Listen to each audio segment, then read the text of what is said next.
추미애 장관의 윤석열 총장에 대한 직무 배제 명령을 두고 정치권도 술렁이고 있습니다. 네, 국회 법사위는 오늘 윤 총장 출석을 놓고 공방을 벌이기도 했는데요. 자세한 소식 이번엔 국회 취재기자 연결하겠습니다. 서영석 기자. 네, 공수처법 개정을 위한 법사위의 법안 심사 소위가 오후 2시로 밀렸습니다. 윤석열 검찰총장에 대한 업무 배제 흑폭풍으로 법사위 소속 국민의힘 의원들이 추미애 법무부 장관과 윤 총장에 대한 긴급 현안 질의를 요구했기 때문입니다.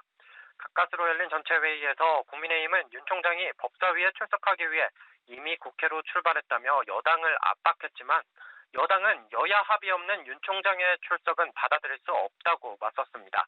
결국 공방만 주고받다가 15분 만에 산회했습니다.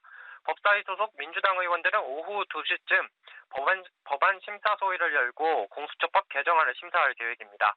야당 몫의 추천위원들의 공수처장 후보 비토권을 없애겠다는 겁니다. 반면 국민의힘 의원들은 여기에 참여하지 않고 같은 시간 대검을 방문해 이번 사안에 대한 사실관계를 확인하겠다고 밝혔습니다. 이와 함께 공수처장 후보 추천위원회도 같은 시간에 4차 회의를 엽니다. 지난 18일 3차 회의에서도 후보를 추리지 못하고 해체 수순을 밟다가 박병석 국회의장의 중재와 여야 원내대표의 합의로 재가동된 것인데요. 윤 총장의 직무배제 흑폭풍 탓에 극적인 합의를 이룰 수 있을지는 미지수입니다. 네, 여야 지도부의 날선 신경전도 계속되고 있다고요? 네, 그렇습니다. 윤 총장에 대한 직무배제를 놓고 여야 반응은 극명하게 엇갈리고 있습니다.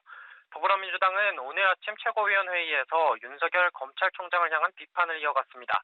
특히 이낙연 대표는 윤 총장의 혐의 가운데 판사 사찰의 경우 가장 충격적이라고 말했는데요. 시대착오적이고 위험천만한 일이 검찰 내부에 잔존하는지 진상을 규명해 뿌리 뽑아야 한다며 국회 차원의 국정조사 추진을 당에서 검토해달라고 강조했습니다. 이어 윤 총장을 향해선 스스로 거취를 결정해달라고 압박을 더해갔습니다. 국민의힘은 이번 일에 대해 헌정사와 법조사의 흑역사로 남을 개탄스러운 일이라고 평했습니다. 오늘 아침 주호영 원내대표가 법조인 출신 의원들과의 회의에 앞서 한 말인데요. 정부와 여당을 향한 날선 비판도 이어갔습니다.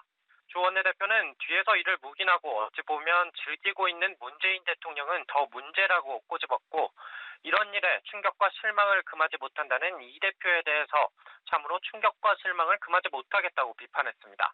지금까지 국회에서 전해드렸습니다.